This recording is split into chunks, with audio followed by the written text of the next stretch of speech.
చూస్ country delight, live better. ఇప్పుడే country delight యాప్ని download చేసుకోండి. ఆంధ్రప్రదేశ్ పశ్చిమ గోదావరి జిల్లా పాలకొల్లుకు చెందిన 23 ఏళ్ల దంగేటి జాహ్నవి అంతరిక్ష రంగంలో అరుదైన ఘనత సాధించిన విషయం తెలిసిందే. అమెరికాకు చెందిన ప్రైవేటు అంతరిక్ష పరిశోధన సంస్థ టైటాన్ స్పేస్ ఇండస్ట్రీస్ చేపట్టే టైటాన్ స్పేస్ మిషన్ 2029 కోసం ఆస్ట్రోనాట్ క్యాండిడేట్గా ఎంపికైంది.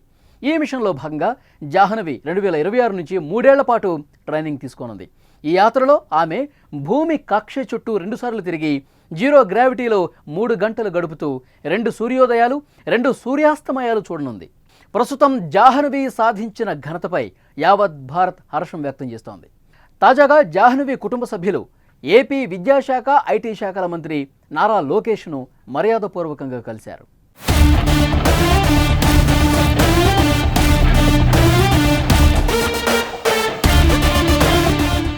అంతరిక్షంలోకి అడుగు పెట్టబోతున్న తొలి తెలుగు మహిళగా చరిత్ర సృష్టించనున్న జాహ్నవిని మంత్రి లోకేష్ ప్రత్యేకంగా అభినందించారు.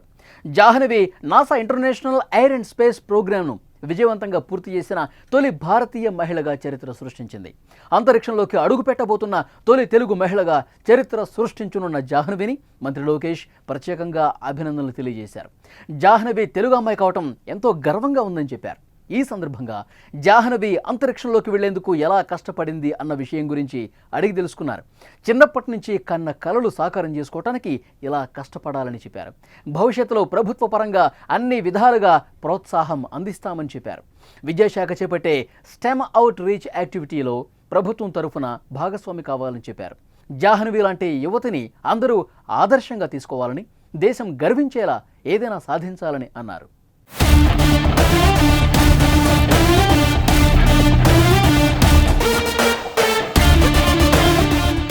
ఇక జాహ్నవి విషయానికి వస్తే పశ్చిమ గోదావరి జిల్లా పాలకొల్లులో జన్మించింది. ఆమె తల్లిదండ్రులు శ్రీనివాస్, పద్మశ్రీ కువైట్లో జాబ్ చేస్తున్నారు. చిన్నప్పటి నుంచి తన అమ్మమ్మ లీలావతి వద్దే పెరిగింది. అమ్మమ్మ చెప్పే చందమామ కథలు వింటూ ఎప్పటికైనా అంతరిక్షంలో కాలు పెట్టాలన్న లక్ష్యంతో చదువు కొనసాగింది. జాహ్నవి ఎలక్ట్రానిక్స్ అండ్ కమ్యూనికేషన్ ఇంజనీరింగ్లో గ్రాడ్యుయేషన్ పూర్తి చేసింది. ఇంటర్నేషనల్ ఎయిర్ అండ్ స్పేస్ ప్రోగ్రాంలో విజయం సాధించడం కోసం ఎంతగానో కష్టపడింది. జాహ్నవి అంతర్జాతీయ స్థాయిలో స్పేస్ ఐలాండ్ నిర్వహించిన జియాలజీ శిక్షణ కోసం ఎంపికైన తొలి భారతీయురాలుగానే కాదు, చిన్న వయసులో ఎంపికైన విదేశీ ఆస్ట్రోనాట్గాను గుర్తింపు సాధించింది.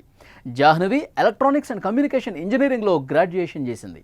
కృషి, పట్టుదల ఉంటే ఏదైనా సాధిస్తారు అన్నదానికి జాహ్నవి మంచి ఉదాహరణ.